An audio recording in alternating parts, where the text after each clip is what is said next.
હાથીમાં તાકાત કેટલી? હાથીમાં તાકાત કેટલી? ઓછી છે તાકાત? હે? વૃક્ષને આમ આમ પોતાની સૂંઢ વડે પકડીને મૂળ સહિત ખેંચી નાખી દે, એક માથું ભટકાવે તો બધું ધરાશાયી કરી દે, આટલી તાકાત છે. પણ ઈનો ઈ હાથી પાણીમાં જાય તેની તાકાત હાલે? ઈ પાણીમાં ન તરી શકે.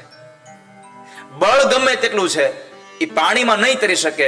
પાણી એને ડૂબાડી જ દેશે, કારણ એનું બળ કેવલ ને કેવલ જંગલમાં ચાલે, કારણ કે એને વનનો આશ્રય લીધો છે, એને વનની શરણાગતિ સ્વીકારી છે. પણ જે હાથીમાં આટલું બળ છે એ પાણીમાં ડૂબી જાય છે, એ જ પાણીમાં નાની નાની માછલીઓ વળી પાછી તરી જાય છે. તમે ક્યારેક જોયું હશે કે ઉપરથી પાણી આમ પડતું હોય ને તો ઘણી માછલીઓ એ પડતા પાણીમાં ઉપર ચડતી હોય. જોઈ છે ક્યારે તમે?